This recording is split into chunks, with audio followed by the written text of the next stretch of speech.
Faith Family Culture. It's Luke and Susie with you, and we love it when you get in touch with the show, which you can do on the SMS. And one comment that came through is asking for some help with managing the home when one person's a clean person and one person is not that. Yeah. Well, I'm a little bit uncomfortable with the fact that they've been spying on our home. Oh, you're doing much better these days, but we're calling in the troops with Little Miss Organised joining us to discuss this next. Spring cleaning, it's a sick, disgusting job. Sick, disgusting job. Sick, disgusting job. But it's gotta get done. Yeah, the conversation about one person in the marriage being clean and the other one not. Well, that is a sick, disgusting job. To help us through Little Miss Organised, Bonnie Black. Hello, how are you? I'm great. How are you? Yeah, good. As the non-clean part of our family. In fact, Suze, I would say that I wouldn't necessarily call you a clean freak. I would just call you responsible and grown up.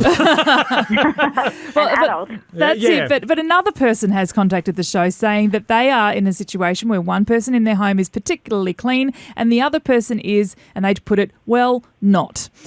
So what's your advice for managing a home when you've got these different personality mixes trying to live together? Well, they say that opposites attract, and this is never more true than when it comes to maintaining our household. And I can definitely say that this applies in my marriage. And even though we've been married nearly 10 years, and my husband has come a long way in lifting his standards, it really should have been an indicator to me that during our dating period, I cleaned up his room at home twice, very thoroughly, and got rid of all the cobwebs and things like that. But when you do have a partner that's a bit neater than the other, there's a couple of things that you can do to try and make living together a bit more harmonious, because as soon as you add kids, and especially young kids, this tends to make your marriage a little bit more tension-filled anyway. And if one person is getting upset about the other person's standard of living, it can be quite a volatile situation. So probably the biggest tip that we can give people is to make a bit of a compromise on the public space. So sit down when you're both not tired, have a cup of tea or a glass of wine together, and actually talk about what's the standard that we're happy with for our public spaces.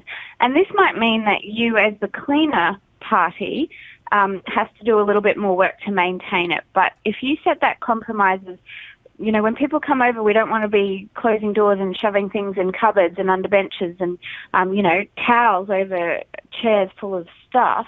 You need to actually have a bit of a discussion about what's the standard for those public spaces.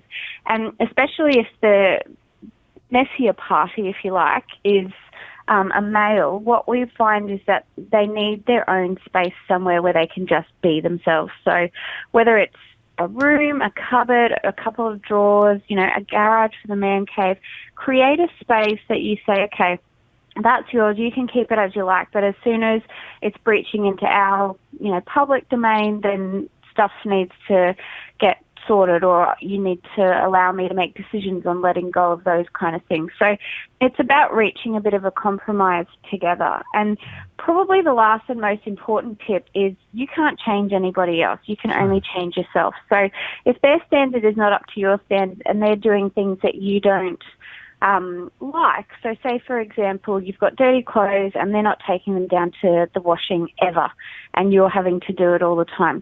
Don't grumble about it, because if they're just not doing it and it's creating fight after fight after fight, it's more important for you to just accept that your standard is different, and if you're the person that does the washing, you take that dirty clothes pile down and not expect them to change, because when we actually change our perception of their behaviour, it can often mean that we're a lot happier rather than constantly getting into arguments because they're not stepping up to whatever our standard might be. All right. So Bonnie Black, Little Miss Organised, has opened up a can of worms on the whole conversation of compromise in a relationship. We've got to deal with this a little bit more next with Luke and Susie.